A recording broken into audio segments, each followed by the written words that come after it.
ഞാൻ നേരത്തെ പറഞ്ഞു പെൺകുട്ടികൾ കൂടുതലായിട്ട് അയേൺ അടങ്ങിയ ആഹാരം കഴിക്കണം എന്ന്. ഏതാണ് അയേൺ അടങ്ങിയ ആഹാരം? ഏതാണ്? ചീര, ചീരയില, ഉറുമാമ്പഴം,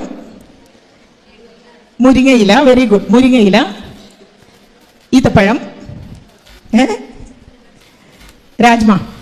രാജ്മ, പിന്നെ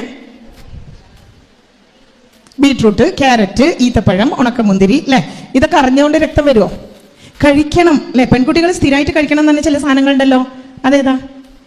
പെൺകുട്ടികൾ സ്ഥിരമായിട്ട് കഴിക്കണം എന്ന് പറഞ്ഞ സാധനം ഏതാണ്? കറുത്ത എള്ള്, അല്ലേ? പണ്ടുള്ള സ്ത്രീകളൊക്കെ ഉണ്ടല്ലോ, പണ്ട് വീടുകളിലൊക്കെ പെൺകുട്ടികൾക്ക് പീരിയഡ്സ് ആവുമ്പോൾ എന്താ ചെയ്യുക? കറുത്ത എള്ള് വറുത്ത് കൊടുക്കും. എന്നിട്ട് അതിൽ കരിപ്പട്ടി ശർക്കര ഇടിച്ച് ചേർത്ത് കൊടുക്കും. അതിനെന്താ നമ്മൾ വിളിക്കുക?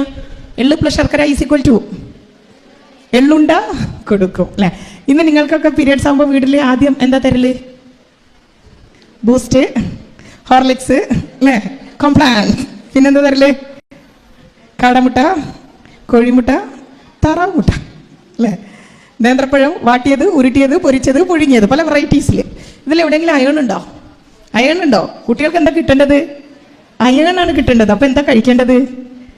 എള്ള് വറുത്ത് പൊടിച്ച് കരിപ്പട്ടി ശർക്കര, സാധാ ശർക്കര അല്ല, അച്ചിവെല്ലമല്ല, കരിപ്പട്ടി ശർക്കര ഇടിച്ച് ഉണ്ടയാക്കിയിട്ടോ അല്ലാതെയോ കഴിക്കണം, അല്ലേ? പെൺകുട്ടികൾക്ക് ഏറ്റവും കൂടുതൽ കൗമാരപ്രായത്തിൽ ആവശ്യമുള്ള ന്യൂട്രിയൻറ്റ് എന്ന് പറയുന്നത് അയേൺ ആണ്.